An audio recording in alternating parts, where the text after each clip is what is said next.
Hi, everyone. Very warm welcome to the episode 3 of A Day in the Life of an Entrepreneur. And we have a very special guest with us this time. He's Bryson. He's the founder of SCYTHE, a startup building a next generate attack simulation platform, and GRIMM. He's also a cybersecurity consultant. He runs a cybersecurity consultancy and a co-founder of ICS Village, which is a non-profit organization which is advancing awareness about industrial control system security. He's a senior fellow for cybersecurity and national security at R Street and the National Security Institute. And he's also an advisor to the Army Cyber Institute. As a US Army officer, he served as a battle captain and brigade engineering officer in support of Operation Iraqi Freedom before leaving the Army as a captain. He was recognized as one of the top 50 in cyber in 2020 as Business Insider. Wow, that's amazing to know you. Thank you so much for joining me, Bryson, today. Dada, it's great to see you again. And of course, I'd really like to hear that bio again with only one breath. Thank you so much. Great. So, Bryson, I do want to know that what motivated you to come up with a venture that you're running and the different things that you're doing. Because I remember last we had conversation, you were speaking about running different ventures wherein you're trying to cater to the services, product, and then at the same time, not for profit organization, which is a huge effort. So how did you come up with all of that and how actually the journey started? Sure. So the first secret weapon to any entrepreneur is not really the entrepreneur. It's the connections that they have, the network that they have. I'm more the figurehead and the spokesperson that represents so many great folks around me that have helped make all of this happen. For example, I mean, the current chief executive officer over at GRIMM is Ryan Lervik. He's the one who really steers the ship and makes sure everything goes well on a daily basis. I work with great folks at SCYTHE, George Orchias, who's our CTO, Liz Wharton, who's our chief of staff, Atik Sharfuddin, who runs the R&D. And then my co-founder for the ICS Village nonprofit is Tom Van Norman. But the legacy of the Village goes back to folks like Chris Sistrunk and Brian Hatton, who helped get the first installation up years before it ever even became a nonprofit.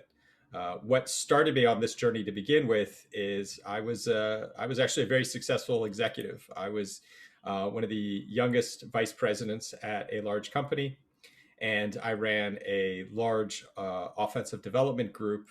I think I had about 50 million in revenue under my belt when I left, and it reached the point where it wasn't fun anymore. I spent more time around the table arguing with staff than I did about going out and making differences for customers and pushing things the way that I wanted to. And so that was what the catalyst was for me to go off and start GRIMM by myself. So that began as a one-person consultancy a little more than 8 years ago. I can still remember sitting on this couch that I no longer have on that first day going, okay, I'm a consultancy now. What do I do? And again, it was those connections and those friends and those folks that were willing to believe in me and come and work with me that helped set all of this in motion. Wow, that's really incredible, and I'm sure that would have been taken a lot of effort and where it is today. Because I know when I see different organizations that you're running, they all are doing amazing, contributing a large portion of it to the society as well.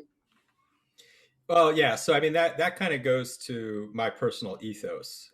So on one hand, you can look at it as an opportunity for everybody that comes and works with me, that you'll have the chance to volunteer and to support a lot of these other causes that we do. And then with all the virtual conferences and the education and content that we've been pushing back over the last year, that's the same kind of thing with community engagement. One of the things that we do that I think is really important to that, because it's one thing to say, hey, we're pushing content back, but a lot of folks push content back that's at such a high level, it's not accessible to many folks. And as I tell everybody, 101 content is evergreen. There is always going to be a crop of new folks who need to get exposed and oriented to the industry, to the disciplines, to the ideas. And so for every challenge that we do, because all of our companies build a lot of the CTFs, in fact, you've probably played CTFs that have been built by us that you don't even know, because we do a lot of the background stuff there. Is every single one has to have what I call the spouse test, which is if you've never even turned on a computer before, you can walk up, follow the tutorial instructions, and come out having accomplished something that begins to set you on that path, no matter how complex the topic is. I think that's something really, really important for all of us. And some people I've heard saying that CTFs are just for the hackers, just for the crackers. But I feel it's for everyone, the way you said. It's for anyone and everyone who wants to learn about the technology and understand more. Yeah, I think that's because most capture the flags that folks are exposed to are the more pure hacking CTFs, but ours we do multidisciplinary. So again, Mhm. even with the tutorial aspect, you get some basic understanding of problem solving with looking at reverse engineering, how you might manipulate inputs, but then also bringing in other things that anybody can do, like open systems intelligence and different things like that. Yeah, that's really, really incredible. There is one thing that I want to understand. Uh, it's like you might have heard in my previous sessions as well. Like, how does your day-to-day activities look like? How do you start your day? Because there are so many things that run in my mind, just being part of an organization. But you are an entrepreneur, you're running organization, and what are the day-to-day things that you have to take care of? Yeah, so first, I'll point out that I have done a much longer detailed talk on starting your own company. So if you look for entrepreneurial adventures, you'll see I presented at DEF CON last year. I presented at the Diana Initiative and a couple of other conferences. And one of the first things I talk about with starting to become an entrepreneur is recognizing that it is a life commitment. As much as you might think, well, I can constrain the work week to only being at a computer for this period of time, um, mentally and emotionally, you will be engaged all of the time. I mean, it is your bottom line. It's everything comes back to you, and it is really hard to step away from that. It's something that building that balance comes in time, but it in the beginning, you're just struggling to get started. The metaphor I use often is it's like being a hungry cheetah in the Serengeti, where you keep going and you keep going and you're thirsty and you're hungry and your bones are sticking out, but you just know the rains are going to come and you're going to feast, and then it's going to be better for some period of time, because it's very much a feast and famine kind of thing. Um, on the product side, there's a great blog called SaaS, like SaaS, TR, and they have a post that talks about the three stages of a company. And the first stage is magical. I can't believe anybody in the world has been willing to give me money. That's just crazy, right? I one day I wasn't doing this, now I'm doing this, and someone has actually paid me for it. And you get a few magical moments, and then you go to the impossible, which is now you have multiple customers that are paying you, and it's starting to become a regular thing. And somewhere around $1 to $2 million ARR, so that annual recurring revenue of expectation, you start to realize you're actually a company, right? You're not going away tomorrow. And now you're in the painful phase. And the painful phase is, how do I get from 2 to 10? Because that's the amount roughly that it takes, where not every single person in the organization is critical path, right? Well, that one person does three things. You get to have enough flexibility and resources to start to specialize. Now, why I grounded that is because the day in the life of the entrepreneur changes based on what stage you're at beyond the 24/7 commitment that you're in emotionally. And so for me, I mean, my routine is I wake up early in the morning. I kind of orient myself to the day with what do I have on my day. So I mentally prepare myself. My days book out 1 to 3 weeks out, so I don't really pay attention to the day until I'm in it. So I'm up at 5:30 or 6 in the morning, orienting to my day. Um, I try to get my workout in. I do also happen to teach yoga during the week, so that's another little special thing that I try to do during lunch. And then it's just chakra block all day, anywhere till no earlier than probably 6 o'clock to sometimes 9 or 10 o'clock, with different meetings or calls that I have to do for various things. Um, I believe a lot in establishing autonomy in process. So I'm really not at this point in Scythe, for example, uh, that involved in the day-to-day components. Like the whole sales process is something I more check in periodically. When there are key customers, I'll get involved as a part of that sales pipeline process. Um, and then I'm more just focused strategically on where's the overall roadmap of we're going, constantly looking at forecasting and how we have to plan out the people side of it.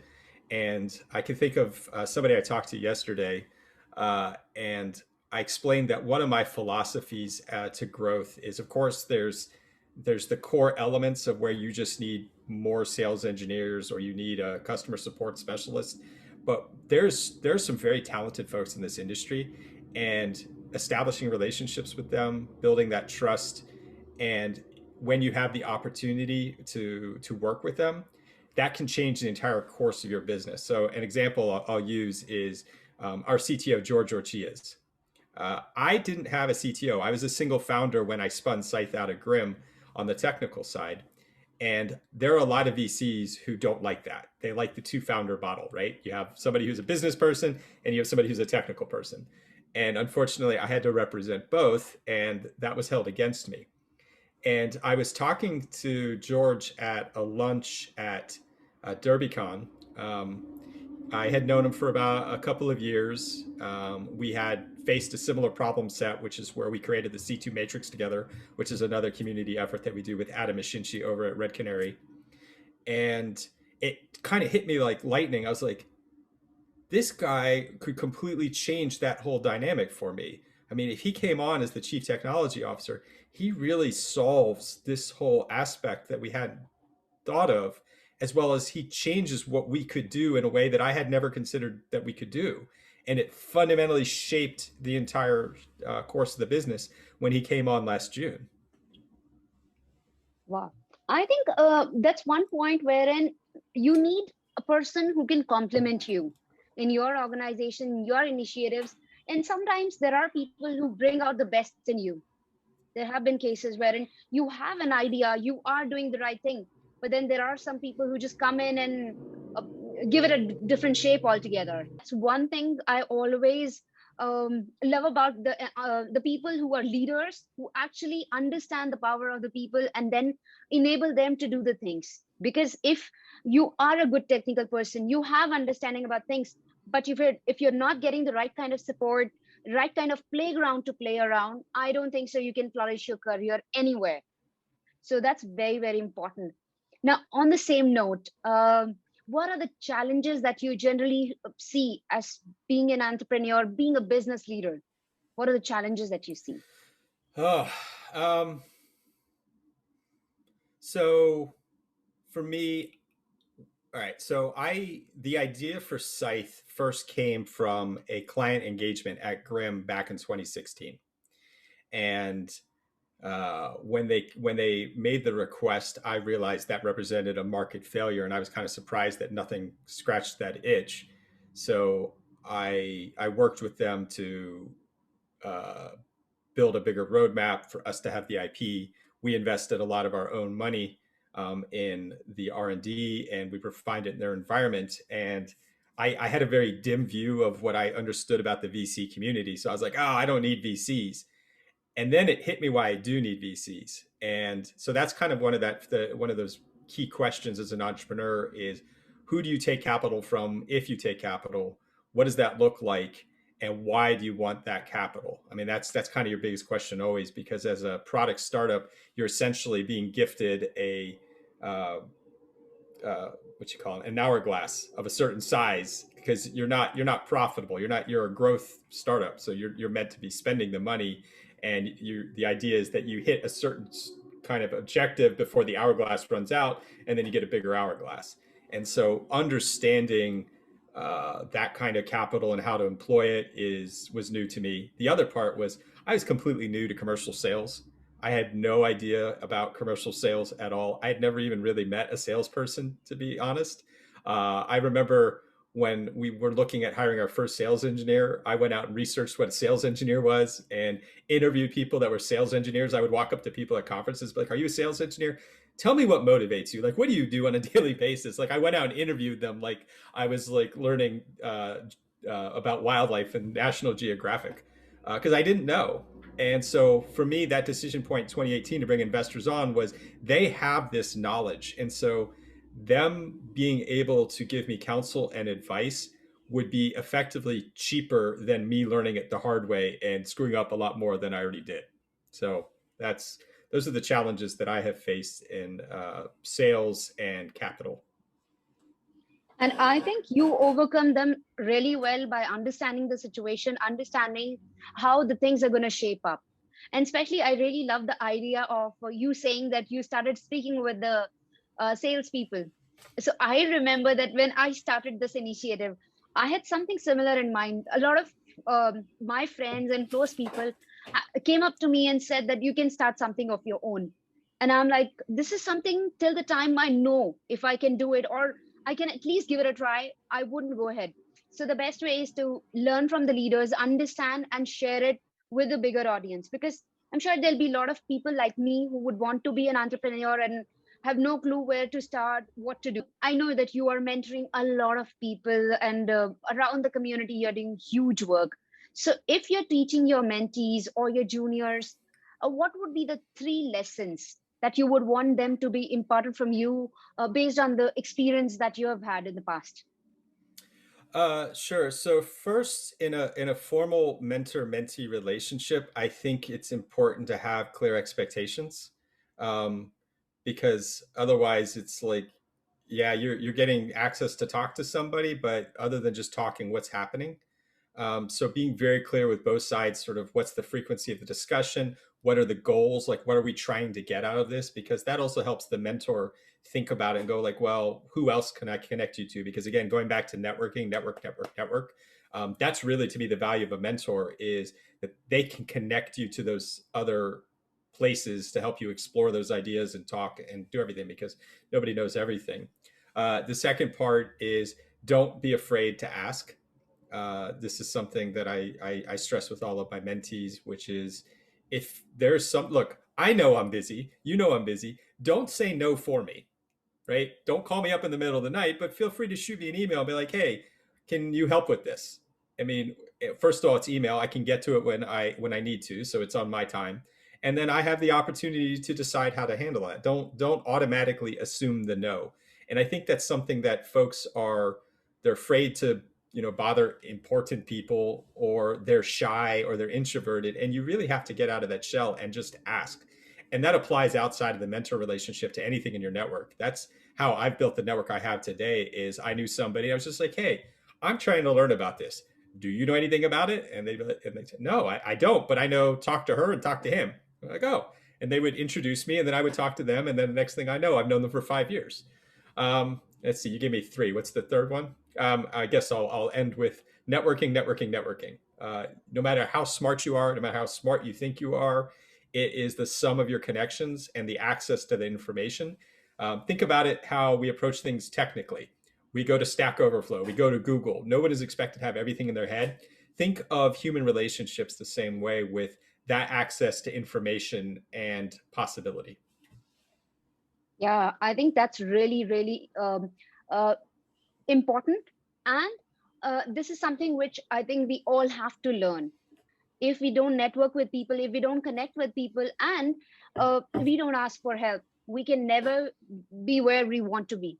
It'll be like just a bubble in our head that'll keep revolving, that'll be there, or that'll be around us. So that's very, very great advice, Bryson. Any parting ways that you want to share it with the wider audience?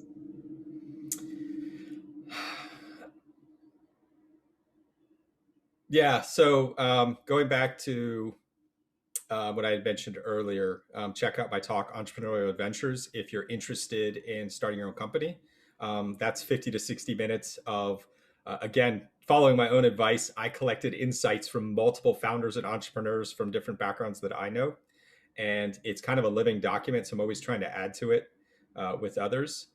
And it really kind of walks through the whole process, specific considerations, as well as where you need to be personally before making that jump, because it is very much a personal decision to leap into that unknown. And the summary to that is, don't try to do it for money. Do it because there's something you're so passionate about that since it doesn't exist in the world the way you want it to, it itches every single day and bothers you. Yeah, totally agree with you on that. Thank you so much for sharing such wonderful insights. It's one wonderful conversation that I have had. So thank you so much for joining me today. Thank you.